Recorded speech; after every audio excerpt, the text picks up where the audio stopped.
అందరికీ నమస్కారం. ఈరోజు వీడియో ఓషో నిజంగా ఏమి చెప్పాడు? ఓషో ఒక పేరు, ఒక తత్వం, ఒక సంచలనం. కొంతమంది ఆయన్ను గొప్ప మేధావి అంటారు. కొంతమంది ఆయన్ను తప్పుగా అర్థం చేసుకుంటారు. కానీ ఓషో బోధనల గురించి నిజం ఏమిటి? ఆయన టీచింగ్స్ నిజంగా ఏమి చెబుతున్నాయి? మనం ఎందుకు వినాలి? ఎందుకు భయపడాలి?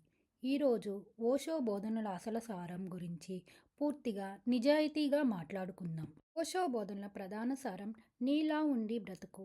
ఓషో బోధనలో ప్రధానమైనది నీ నిజ స్వరూపంలో ఉండు. సమాజం చెప్పినట్లు కాదు, కుటుంబం కోరుకున్నట్లు కాదు, పరిసరాలు అంచనా వేసినట్లు కాదు.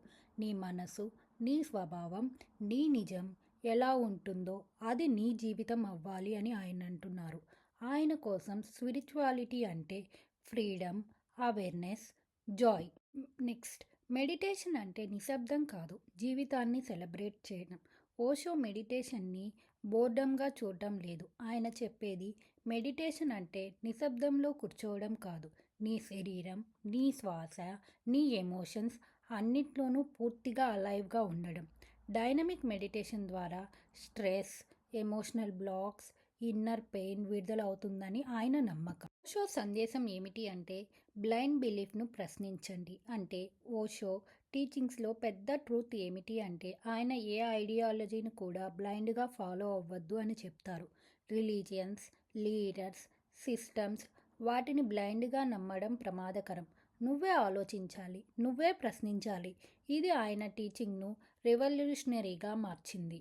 ఓషో పేరు మీద వచ్చిన వివాదాల నిజం ఏమిటి? ఓషో పేరు మీద చాలా కాంట్రవర్సీలు కూడా ఉన్నాయి. కానీ చాలా విషయాలు ఆయన టీచింగ్కి సంబంధించినవి కాదు. ఆయన ఫాలోవర్స్ చేసిన చర్యలు, మిస్అండర్స్టాండింగ్ వల్ల వచ్చినవి. ఎందుకు అంటే ఓషో బోధనలు స్వేచ్ఛ, అవగాహన, వ్యక్తిగత బాధ్యత గురించే. అవి ఎప్పుడూ హింస, ద్వేషం, పీడన్ను ప్రోత్సహించవు. ఓషో చూపించిన కొత్త దారి స్పిరిచువాలిటీ అండ్ మెటీరియల్ లైఫ్ గురించి. ఓషో ఇలా చెప్తాడు: స్పిరిచువాలిటీ అంటే ఎడారిలో కూర్చోవడం కాదు, లైఫ్ను పూర్తిగా ఆస్వాదించాలి అని ఆయన నమ్మకం. అందుకే ఆయన భౌతిక విషయాలను కూడా తప్పు అంటారు. అవే మిమ్మల్ని కంట్రోల్ చేస్తే తప్పు, మీరు ఆనందంగా ఉపయోగిస్తే అది ఆల్సో స్పిరిచువల్ అని ఆయన భావన. యువత ఎందుకు ఓషో వైపు ఆకర్షితులవుతున్నారు?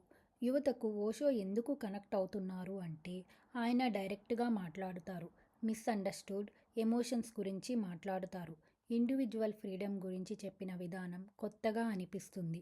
మెడిటేషన్ని లైఫ్ ఫ్రెండ్లీగా చెప్పడం ఆకర్షిస్తుంది. ఇది ఓషోను ఒక మోడ్రన్ స్పిరిచువల్ టీచర్గా నిలబెట్టింది. ఓషో బోధనల అసలు నిజం 3 శక్తివంతమైన సూత్రాలు. మొత్తం ఓషో విధంలో 3 వాక్యాల్లో చెప్పచ్చు. మొదటిది, నీలా ఉండి బ్రతుకు, ప్రపంచం నిన్ను మౌల్డ్ చేయనీయద్దు. 2, జీవితాన్ని ఆనందంగా ఆస్వాదించు.